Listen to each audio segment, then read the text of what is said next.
Hi everyone, this is Omri from PC Gamer, and I'd like for you all to imagine this scenario for just a moment. You spawn.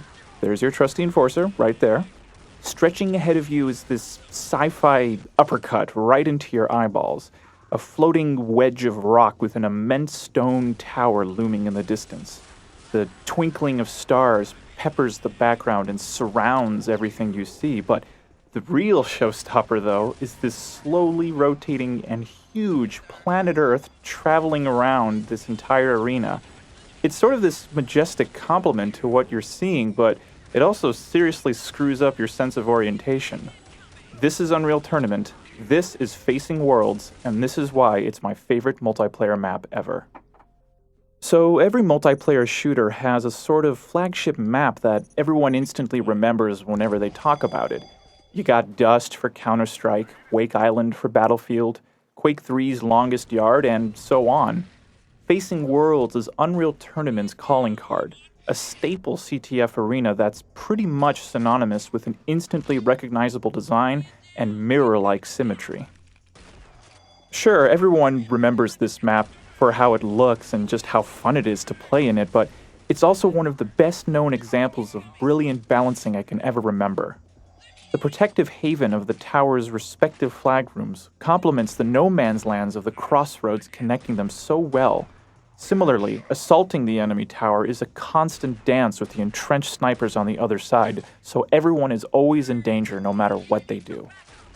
That adrenaline rush of risking massive exposure for a shot at that coveted flag is a shared experience for both teams because they have to perform the same actions to get to their objective. In a really nice, subtle touch, the open, unprotected pathways that are connecting the two towers rise to a peak exactly in the middle, so guarantees that the attackers on both teams remain non-visible to each other before clashing in the middle in this epic conflict. Or if, like me, you love sniping, Facing Worlds must be a lot like, as close to heaven as a spinning asteroid in orbit can get. Few things are as satisfying as seeing a head explode into a fine mist from a well-placed shot across the map, and towers facilitate this by providing a few frequently used perches for sharpshooters, including a roof teleporter that bestows this breathtaking aerial view of the entire area.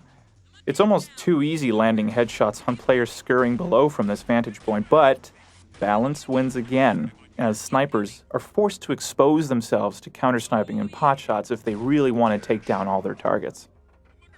Of course, you don't have to use the perches to just kill people with bullets. Why not missiles? Facing Worlds vantage points are one of the best areas to manually launch and steer the almighty Redeemer missile into someone's face, and I think it's one of the best open maps for delivering nuclear doom onto someone. And the music, hearing that iconic 3-chord progression upon loading the map is this Pavlovian trigger of nostalgia. The mixture of ambience and drum and bass somehow works so perfectly well with all the carnage going on, and it's impossible to recall memories of the map without Foregone Destruction, which is the name of the song, tinkling away in the background. Facing Worlds provides something for all player types. Aggressive pushers, defensive campers, and those who love space a little too much. But the beauty of it all is that no matter what you're doing, you're contributing. Every action you take is perfectly reciprocated by the opposing team through this cause and effect kind of gameplay. And whenever the worst occurs, the respawn points funnel you immediately back into the fray. That's amazing. That's why I keep coming back to Facing Worlds, and that's why it feels just as memorable as the first time I stepped foot on it years ago. Thanks for watching. We'll be talking about more contemporary and classic multiplayer maps, as well as many other topics in the future, so be sure to give this a like and subscribe to our channel for more videos.